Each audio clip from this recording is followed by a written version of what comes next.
अब मैं गुजारिश करूंगा भारतीय जनता पार्टी के senior spoke person Syed Shahnawaz Hussain साहब से कि वो आए और अपने खूबसूरत ख्यालात हमारे सामने पेश करें। सैयद शाहनवाज हुसैन साहब।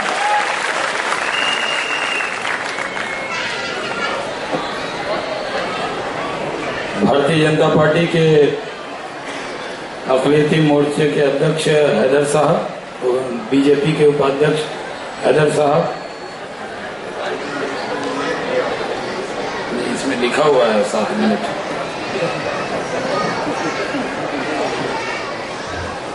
हमारी आपा नजमा हेप्तुल्ला जी, आशीष सलार साहब, उनकी तकरीर को मैं ये समझ रहा था कि शायद उन्होंने वक्त जो लिखा हुआ है उसको देख लिया था। मैं और नजमा जी और सुनना चाहते थे।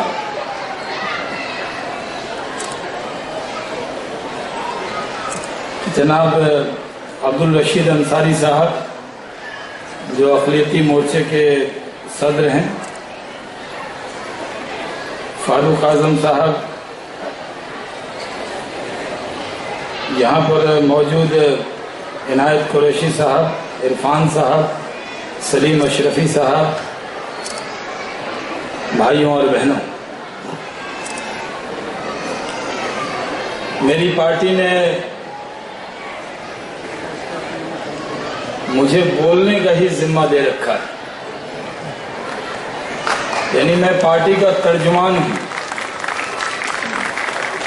अगर किसी की जबान फिसल जाए और फिर फाइनल वर्ड कहना हो तो सदर के इजाजत से जो तर्जुमान कहेगा वो फाइनल वर्ड पार्टी का माना जाएगा। इसलिए मुझे अब जज्बाती तकरीर करने की इजाजत नहीं, और ऐसे जज्बाती तकरीर सुनकर ही हमारी कौम का ये हाल है। आज अक़लियतियों के लिए अल्पसंख्यक विकास सम्मेलन हम कर रहे हैं। अल्पसंख्यक हैं लेकिन विकास से दूर है, तभी तो विकास का सम्मेलन कर रहे हैं। अगर विकास होता तो विकास का सम्मेलन करने की जरूरत होती नहीं। बहुत से ऐसी कौमें हैं जिनको डेवलपमेंट का, विकास का सम्मेलन करने की जरूरत पड़ती नहीं, बल्कि वो ऐसी कौमें हैं जो विकास के लिए लोगों को कंट्रीब्यूशन देते हैं। लेकिन हमारी आज कौम की जो हालत है, आजादी के 60-65 साल से सिर्फ हमें हमारे हिस्से में कुछ मिला है तो सिर्फ कस्में और वादे मिले हैं, प्यार और वफा नहीं मिला। कस्में तो हर चुनाव से पहले सब कोई खाता। जब भी चुनाव का ऐलान होता है तो अक़लियतों की याद सताने लगती, और जैसे चुनाव खत्म होता है ऐसे अक़लियत के बारे में सोच भी अक़लियत हो जाती है। यानी माइनॉरिटी में सोचना, माइनॉरिटी के लिए चुनाव से पहले मेजॉरिटी में सोचना और चुनाव के बाद माइनॉरिटी में सोचना। सवाल यह है कि क्या जब इस मुल्क का बंटवारा हुआ था तो उस बंटवारे के वक्त जो इम्तहान देना था वो हिंदुस्तान के अक़लियत ने उस दिन दे दिया था। अगर मजहब के नाम पर बंटवारा हुआ, मजहब के नाम के बंटवारे को जिसने कबूल किया उसके लिए ये पहली दुनिया की कौम थी जिसको मुल्क चुनने का ऑप्शन मिला था। कहां जाना, अपने हम वतन के साथ इस मादरे वतन में रहना या अपने हम मजहब के साथ इस वतन को पार करके पाकिस्तान चले जाना। आप वो लोग बैठे हैं जिन्होंने इम्तिहान पास किया है और तय किया कि ये मादरे वतन है, जिंदा हैं तो यहीं और मरेंगे तो इसी मादरे वतन के साथ मरेंगे। कई बार जब कोई एहसान करता है तो गिला होता। हिंदुस्तान में अक़लियतों की खिदमत करना एहसान नहीं है, ये फर्ज है। अगर आप हुब्बुल वतनी आपके अंदर है, अगर आप वतन से मोहब्बत करते हैं, इस मुल्क को हिंदुस्तान मानते हैं, तो हिंदुस्तान के बाशिंदों की खिदमत करना किसी पर एहसान नहीं, ये फर्ज है, ये जिम्मेदारी है कि आपको उनकी खिदमत करनी। आज हालत क्या है? आशीष सलार जो कह रहे थे, अगर कोई बाहर से आने वाला इनका नाम न जानता तो लगता जैसे कोई अकलियत का नौजवान अपना दर्द रख रहा, इस तरह की बातें कही। आज जरूरत क्या है? आप तो वो कौम है कि गरीब हो या अमीर, फितरा देना ही है, ज़कात निकालना ही।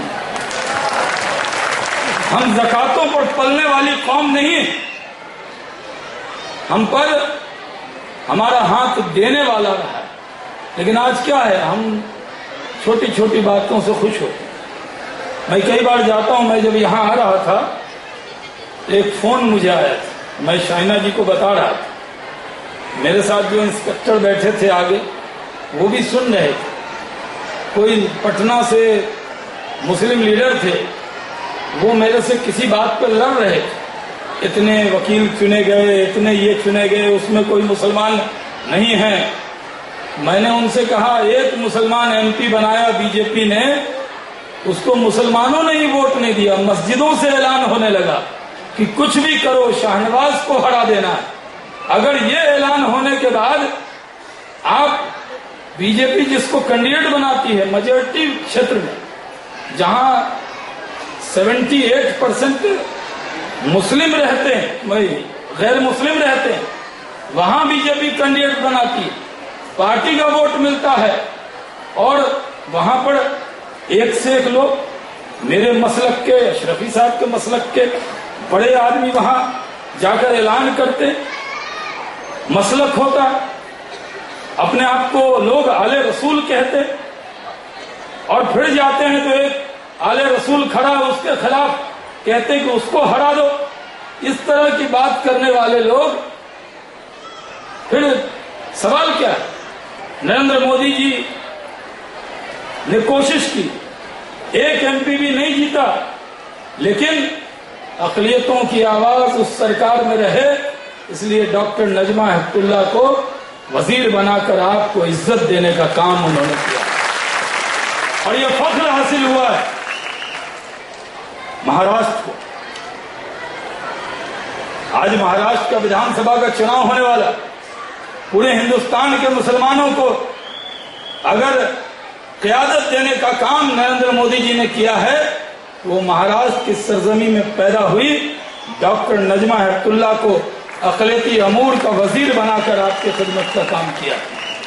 आज सवाल ये कि जब चुनाव आएगा तो चुनाव में मैं बहुत जिम्मेदारी से ये कहना चाहता हूं, मजहबी मामले और सियासी मामले को अलग करने की जरूरत है। ये चुनाव है, अच्छी सरकार बनेगी तो लॉ एंड ऑर्डर ठीक होगा, आपका बच्चा घर से निकलेगा तो सही सलामत लौटेगा, अच्छी सरकार होगी तो आपके बच्चों को रोजगार मिले, अच्छी सरकार होगी तो आपके बच्चों को तालीम मिलेगा, अच्छी सरकार होगी तो अगर मसावात के रास्ते पर चलेगी तो आपको एहसान की जरूरत नहीं पड़ेगी, बल्कि वो सरकार फर्ज अदा करेगी और आप मुस्तफीद हो जाएंगे। लेकिन जब चुनाव आता है तो चुनाव में एक से एक लोग, मैं तो कहता हूं, मैं पॉलिटिकल आदमी, मैं खुदा का शुक्र है हम भी नसीरुद्दीन चिराग दहलवी रहमतुल्लाह अलैह के खानदान में पैदा हुए हैं, तो सिंधी घराने से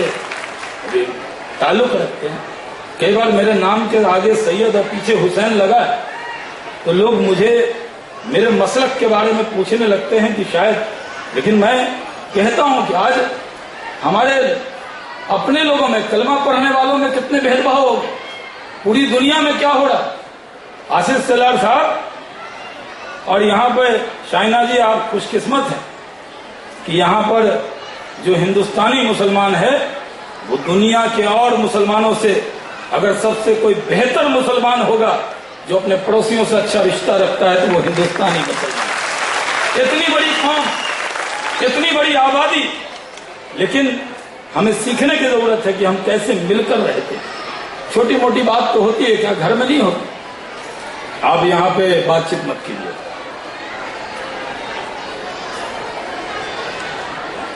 छोटे मोटी बात तो सब जगह होती है, अपने भाइयों में होती। क्या सब चचेरे भाई एक साथ रहते? क्या आप कोर्ट में चले जाएं, जितने मुकदमे 98% मुकदमा हिंदू का हिंदू से है और 98% मुकदमा मुसलमान का मुसलमान से, क्योंकि जो साथ रहेंगे उन्हीं से राजी भी होंगे, उनसे नाराज भी होंगे। आप इसे बैठिए।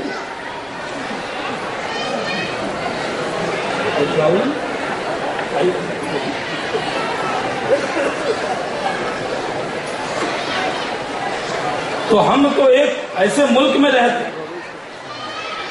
मैं किसी एडमिशन के लिए अपने बच्चे के, नजमा आपा ने स्कीम बाद में अनाउंस किया है, मैं अपने बच्चे के एडमिशन के लिए बाहर गया था और वहीं से आया हूं। तो मैं लोगों को, बाहर के कई मुस्लिम हमसे मिलते हैं, तो हमने कहा, और हम हिंदुस्तान के जो गैर मुस्लिम रहनुमा हैं उनको कहना चाहते हैं, आप हिंदुस्तानी मुसलमान को अफगानी मुसलमान के चश्मे से मत देखिए। हिंदुस्तानी मुसलमान को इराक, ईरान, ISIS के चश्मे से मत देखिए। हमारे खून में नहीं है लड़ना झगड़ना। हमारा मजहब इस्लाम है, लेकिन हम इस भारत की मिट्टी में पैदा हुए, हमारे खून में वो सोच नहीं है। हमारे खून में वो, हमारा मजहब हो सकता है, हम अपने अकीदे पे चल सकते हैं और अपने अकीदे पे चलेंगे, लेकिन हम जालिमाना तरीके से व्यवहार नहीं कर सकते। वो देखकर टेलीविजन पर कि उनकी तस्वीर अगर देख ली जाए, कई बार वीडियो, आजकल व्हाट्सएप बहुत चल रहा है, जब देखिए कोई ऐसी तस्वीर दिखाते हैं कि कितने, क्या चेहरा बनता है। ये मैं जहां भी जाता हूं वहां एक गुजारिश जरूर करता हूं कि कम से कम फिरकों में बांट कर मत सोचिए। ये जो फिरके में बांटने वाले लोग हैं, लंबी लंबी तकरीर वाले, उनको कहना चाहता हूं कि अब मत बांटिए। वो जो व्हाट्सएप पे जिस तरह की तस्वीर दिखती है ईरान में, जिस तरह इराक में, जिस तरह सीरिया में, हमारा सर झुक जाता है। क्या हम ऐसे, क्या हम जिस रास्ते पर चल रहे हैं हमें ये रास्ता बताया गया, लेकिन इस तरह की तस्वीर पेश की जाती है जैसे लगता है कि जो भी मुसलमान होगा शायद उसकी सोच वैसी होगी, लेकिन हिंदुस्तानी मुसलमानों की सोच, खुदा का शुक्र है कि इंसानियत वाली, हम इंसानियत के साथ लेकर चलते हैं। इसलिए मैं कहता कि जब मैं हाजी हूं, और खुदा का शुक्र है कि 2 बार तो मैंने इंडियन हज गुडविल डेलीगेशन का लीडर होकर गया, एक बार सऊदी के शाह का मेहमान होकर गया। शर्फ हासिल है खाना काबा में 2 रकात नमाज पढ़ने का, जो खुशकिस्मत को मिलता। लेकिन मैं बीजेपी में हूं तो मैं 18 कैरेट का हूं, और अब कांग्रेस में है तो 24 कैरेट के हो गए। ये कैसे हो? यानी नरसिम्हा राव की पार्टी में जो आदमी है वो 24 कैरेट का, और जो अटल बिहारी वाजपेयी, नरेंद्र मोदी की पार्टी में है वो 18 कैरेट का मुसलमान हो जाए। इस तरह की गलतफहमी रखने वालों को जवाब देने की जरूरत है। और आज इसीलिए आप इकट्ठे हुए। आपका इकट्ठा होना यह हॉल नहीं है, 1 लाख की भीड़, और बीजेपी की मीटिंग में यहां पर हजारों के लोग आए हुए, ये बराबर है आपकी लाखों की कीमत। आप यहां आए हैं, तो मैं हैदर आजम साहब का बहुत शुक्रगुजार हूं, बड़ी मुबारकबाद देता हूं आसिफ सेलार को और हैदर आजम साहब, आप यहां पर आए। इसलिए मैं कहता हूं कि मैं भी भारत सरकार मंत्री रहा, और आपा डिप्टी चेयरमैन थी, उस वक्त हमारी पार्टी में नहीं थी लेकिन डिप्टी चेयरमैन, और हमें बहुत शफकत और मोहब्बत रहती थी। मेरी झूठी तारीफ भी वाजपेयी जी को करती रहती थी। मैं कहता था आपा आप इतनी मेरी क्यों तारीफ करती है, मेरी खूब तारीफ करती। आज हमारी पार्टी में है वजीर, मैं खुद वजीर रहा, और वजीर रहते हुए कम उम्र में हम लोग कोई किसी नेता के घर में पैदा होकर इस मुकाम पे नहीं पहुंचे, एक टीचर के घर में पैदा हुए। एक खानकाही माहौल में पैदा हुए और इस मकाम में पहुंचे हैं। लेकिन मैं भी क्या वजीर रहा तो मैं जाकर किसी मस्जिद में कह सकता हूं इमामत मैं करूंगा? मैं नहीं कर सकता। मजहबी मामलों में सियासी आदमी को दखल देने का कोई हक नहीं है, क्योंकि जो जानते हैं उनका हक है, लेकिन हम चाहते हैं कि सियासत की इमामत हमें करने दीजिए। हम नहीं चाहते कि चुनाव आए तो कोई अपने आप को बड़ा कहे और ऐलान कर दे। वो माइक जो है वो इसलिए नहीं मिला कि सियासी ऐलान हो, माइक इसलिए मिला है कि हम अगर भटक गए हैं तो दीन के रास्ते पर लाने के लिए वाज कीजिए, तकरीर कीजिए, हमें नसीहत दीजिए। लेकिन सियासी मामलों में सियासत को थोड़ा अलग रखा। आज यही वजह है कि जब भी चुनाव आता है क्या तरीका, मुसलमानों से रिश्ता कैसे अच्छा हो, कौन नेता सबसे अच्छा है, जो बहुत अच्छी इफ्तार पार्टी करता है वो सबसे अच्छा। हैदर साहब भी करते हैं। मैं आता हूं तो एक वो अरब वाला वो चादर, आजी रुमाल और एक टोपी, वो भी वो दूसरी टाइप की पहनाते हैं जो मेरे सर में अटती नहीं। इस बार मैं अपनी टोपी लेके आया। मैंने कहा भाई आप वाली वो टोपी मेरे अटती नहीं। और मैंने तो आज आशीष सेलार को कहा कि हैदर आजम साहब आज आपने सर पर टोपी पहनी है, उतरनी नहीं चाहिए। अगर पहनी तो फिर पहने रखिए, सिर्फ सियासी प्रोग्राम के लिए टोपी नहीं। ये जो होता है उसने टोपी पहनी उसने नहीं पहनी, क्या हमारी टोपी किसी के सर की मोहताज है? क्या हमारी टोपी इतनी मोहताज है कि कोई पहने तो हम खुश और कोई ना पहने तो हम नाराज?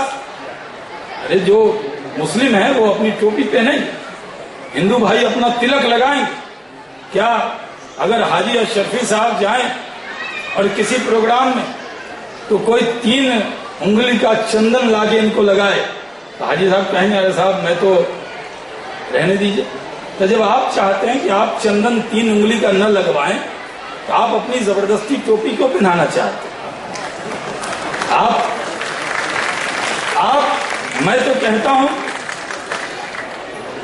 कि आशीष सेलार तिलक लगाए और शाहनवाज हुसैन अपनी टोपी पहने, लेकिन एक दूसरे की जज्बात की दोनों कदर करें, ये ज्यादा जरूरी है। लेकिन आजकल क्या है, हमारे यहाँ बिहार के नेता लालू यादव जी एक टोपी पहन लिया। पूछिए टोपी पहनने पहले पाक साफ होके आए थे? टोपी को जो मजाक बनाया गया, मैंने जब इस पर बहुत हल्ला हुआ था तो एक लाइन मैंने कहा था कि टोपी इबादत के लिए होती है, सियासत के लिए नहीं। और ये टोपी का सियासी इस्तेमाल बंद होना चाहिए।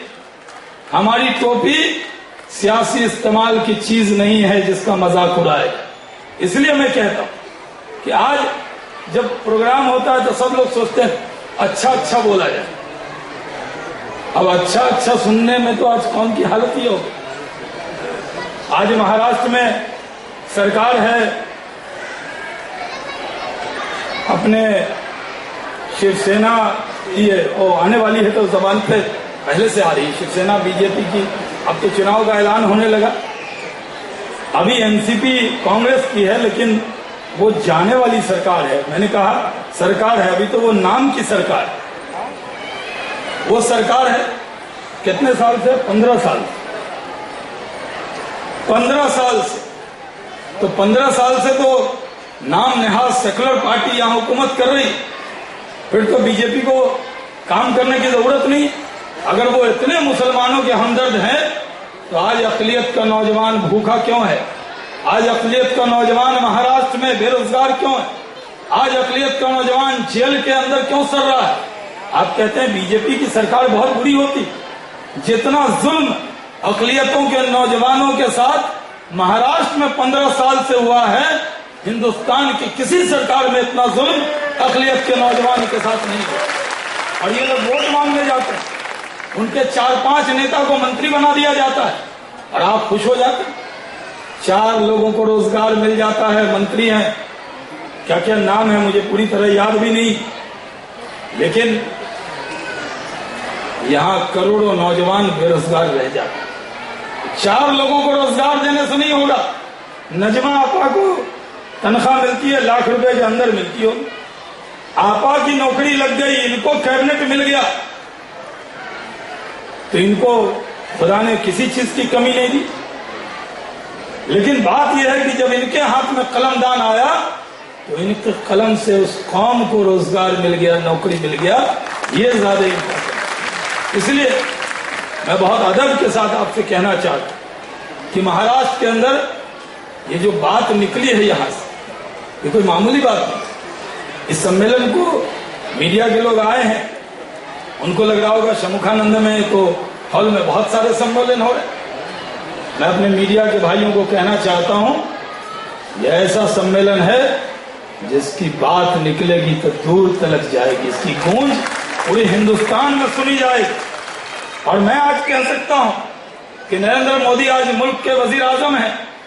उन्होंने एक बात कही थी जब उनको प्रधानमंत्री का उम्मीदवार पार्लियामेंट्री बोर्ड ने ऐलान किया था, तब उन्होंने जाकर हैदराबाद में कहा था, मेरे लिए एक धर्म ग्रंथ होगा, वो भारत का संविधान, और मेरी एक नजर से मैं देखूंगा 125 करोड़ लोगों। आज सरकार में आज कौन सोचता था? नरेंद्र मोदी जी सरकार में नहीं आए थे, कैसी कैसी तकरीरें होती थी, क्या क्या कहा जाता था। लेकिन आज नरेंद्र मोदी जी सरकार में आ गए हैं, एक फैसला ऐसा नहीं है जो कोई उंगली उठा सके, सबको साथ लेकर चल रहे हैं। यहां तक के पड़ोसी का भी ध्यान रख रहे हैं। जो पड़ोसी अपने वोट में भी पड़ोसी को बुलाया और कहा कि धमाके के गूंज में बातचीत नहीं होती, जब धमाका होगा, गूंज होगा, उसमें बातचीत सुनाई नहीं देती, आइए मिलकर काम करें। तो आज नरेंद्र मोदी जी वजीर आजम हैं, और वो वजीर आजम सिर्फ भारतीय जनता पार्टी के नहीं, आपके बच्चे को भी अगर पूछा जाएगा जनरल नॉलेज में कि आपका वजीर आजम कौन है, तो लिखना होगा श्री नरेंद्र मोदी, वो आपके भी वजीर आजम। आज वो सरकार में है, आज वो खिदमत कर रहे हैं। आपा डिटेल बताएंगी उनकी, बहुत सारी स्कीम उन्होंने बनाई और वो स्कीम लागू हो। मैं इतना एतमाद आपको दिला सकता हूं कि मैं, कई बार लोग पूछते हैं कि अक़लियती मोर्चा क्यों बना, तो अक़लियती मोर्चा बना, मैं भी सदर रहा हूं उसके, अभी अब्दुल रशीद अंसारी साहब अब उसके सदर हैं, और अक़लियती अमूर की वजीर भी आपके बीच में बैठी, जिनके जिम्मे, जिनके हाथ में कलमदान है, आपकी खिदमत का जिम्मा उनके सर दिया गया। और जब ये सरकार बनी है तो एक बात मैं साफ तौर पे कह दूं, कई बार मैं जाता हूं, जब प्रेस कॉन्फ्रेंस में लोग पूछते हैं आपकी सरकार मुसलमानों के लिए क्या कर रही है, मैं कहता हूं ये सरकार जितना राज पुरोहित के बच्चे के लिए सोच रही है, उतने ही आपके शाहनवाज हुसैन के लिए बच्चे के लिए भी, हैदर आजम के बच्चे के लिए भी वैसा ही सोचे। हमें कई बार लगता है, हमें कई बार लोग कहते हैं कि आरक्षण चाहिए, तो आरक्षण अगर लेंगे तो आरक्षण तो जितनी आबादी उतनी मिलती। अगर आप तालीम ले लें, अगर कंपटीशन का दौर है, आपके बच्चे पढ़े लिखे हो, रेलवे के एग्जाम में बैठे, आईएएस में बैठे, आईपीएस में बैठे, आईआईटी कर लें, मेडिकल में बैठे, तो उनको परसेंटेज की जरूरत नहीं है, खुद ब खुद अपना हक वो ले सकते हैं। इसलिए जरूरत है कि तालीम पर जोर दीजिए, जरूरत है। अरे भैया आपको हिलिए मत, मुझे बहुत दिक्कत होती है, मैं पार्टी का तर्जुमान हूं, जब मैं बोलता हूं तो हिलते हुए लोगों के बाद मेरी बात खुद हिल जाती है। और महाराष्ट्र में मंच पर चहलकदमी बहुत होती है, हमारे यहाँ बिहार में नहीं होती। एकदम जब नीचे वाले को लगेगा यही लोग सुन नहीं रहे तो हम क्यों सुने। इसलिए मैं गुजारिश करूंगा हैदर साहब से कि जरा 2 मिनट की शांति रखें और स्लिप भेज दीजिएगा मुझे। मैं आपा को बोल कर आया था कि मैं जनरल वीके सिंह की तरह 1-2 मिनट बोलूंगा, बाकी आपको सुनूंगा, लेकिन आप पूरा बोलिएगा। मैं थोड़ा 1-2 मिनट मैंने ज्यादा ले लिए हैं, इसलिए मैं गुजारिश आपसे करने आया कि इसको सियासी मीटिंग मत मानिए। ये जो मुंबई की आज मीटिंग है, जिनके नाम से आपको डराया जाता है, ऐसे डरना नहीं। जो सच्चा मुसलमान है वो सिर्फ खुदा से डरता है। अगर वो किसी पार्टी से डर जाए या कोई उसको किसी पार्टी से डरा दे तो उसके बारे में गौर करना पड़ेगा। डरिए तो खुदा से डरिए। मौत हयात सब उसके हाथ में, और वो जो करेगा वो अच्छा करेगा। आप अपने अमल पर चलते रहिए। इसलिए यहाँ पर जो आज मुंबई में जमा हुए हैं लोग, इसका कोई सियासी फायदा और सियासी नुकसान की बात नहीं, ये समाजी मीटिंग। यहाँ पर जिनके नाम से आपके अंदर एक हॉरर शो दिखाया जाता था, आज वही लोग आपके दरवाजे पर दस्तक देकर आपसे दोस्ती का हाथ आपकी तरफ बढ़ा रहे हैं। और जब दोस्ती का हाथ आपकी तरफ बढ़े तो उस हाथ को थाम लेना। भाइयों बहनों, मैं हवा के रुख को जानता हूं। मैं 15 साल पार्लियामेंट में रहा हूं, लोकसभा 3 बार जीत कर आया। इस बार 4500 वोट कम पड़ गए। खुदा की कोई मसलहत होगी, इसलिए जो होता है वो सही के लिए होता है। और इसलिए बहुत कुछ सीखने के बाद, बहुत कुछ सुनने के बाद, मेरी तो जितनी उम्र है उतनी आपा ने उतनी सियासत की। जब मैं पैदा हुआ होऊंगा तो आपा इनके बच्चों की जो उम्र है, इनकी बेटियों की, वो मेरी उम्र बराबर है। तो मैं ये कह सकता हूं कि वो तो अपने अनुभव पर आपको बताएंगी, लेकिन मैं कह सकता हूं कि मुझे युवा नेता कह दिया जाता है, लेकिन युवा नेता भी 15 साल पार्लियामेंट में रहा है और 6 विभाग का वजीर रहा है। तीसरी बार पार्टी का प्रवक्ता हूं। और पार्टी ने जो सबसे बड़ी कमेटी जो एमएलए एमपी का टिकट तय करती है, उस कमेटी में जहां मेरे स्टेट बिहार से कोई नहीं है, सिर्फ एक चीफ मिनिस्टर है, शिवराज सिंह चौहान जी, जिसमें प्राइम मिनिस्टर है, नरेंद्र मोदी जी हैं, अमित शाह जी हैं, राजनाथ जी हैं, सुषमा जी हैं, वेंकैया जी हैं। उस कमेटी में आपके इस नाचीज भाई को भी 5वीं बार पार्टी ने जगह दिया। तो हमारी आपा के जिम्मे है सरकार संभालने का और मेरे जिम्मे है संगठन संभालने का। ये संगठन की मीटिंग रखी है हैदर आजम साहब ने, इसलिए मैं कह सकता हूं हवा के रुख को पहचान रहा हूं। बहुत से लोग पहचानते नहीं थे। बिहार में नीतीश कुमार कहते थे नरेंद्र मोदी की हवा नहीं, बुलोवर की हवा है। ऐसी हवा चली कि नरेंद्र मोदी अकेले 2 सीट जीते और नीतीश कुमार की पार्टी 2 सीट जीती। आप देख लीजिए, मैं हवा के रुख को पहचान कर कह रहा हूं कि सम्मुखानंद हॉल में तय करके जाइए कि अब इस बार जब चुनाव होगा तो आप 15 साल जिन पर भरोसा किया वो आपके भरोसे के लायक नहीं है। एक बार दाव खेल कर देखिए, उनको आजमाया 15 साल, एक बार इस बार हमें भी आजमा कर देखिए। और जब सरकार बने, उस सरकार में इतनी ताकत आप दीजिए कि कल होके राज आशीष शेलार, ये सब अतुल जी, ये लोग मंत्री बन जाएं, इनकी आंख में आंख डालकर कहिए तुम हमारे वोट से सरकार में आए हो, खुलकर साथ दीजिए। आना है जब हमारे पास आ ही गए। इस भारतीय जनता पार्टी जहां कमल का निशान लगा, जहां नरेंद्र भाई की तस्वीर लगी है, उनके साए में जब हम लोग यहां आपके बीच में तकरीर कर रहे हैं तो सुनने पर मत जाइए किसने क्या कहा बीजेपी के बारे में, नरेंद्र मोदी जी के बारे में। आज देखिए कि नरेंद्र मोदी के क़यादत में हिंदुस्तान का हर बाशिंदा सुरक्षित है, महफूज है। आइए, नया साथ हम लोग आपका चाहते हैं। हम लोगों ने आपसे मैं सिर्फ शाहनवाज हुसैन के नाते नहीं, बीजेपी के ऑफिशियल स्पोक्स पर्सन के नाते, तर्जुमान के नाते, पार्टी की तरफ से कह रहा हूं कि हमारे दरवाजे खुले हैं और हम दिल खोलकर पार्टी में आपका खैर मकदम करते हैं, स्वागत करते हैं और आपके आनों को सलाम करते हैं। बहुत बहुत शुक्रिया। जय हिंद।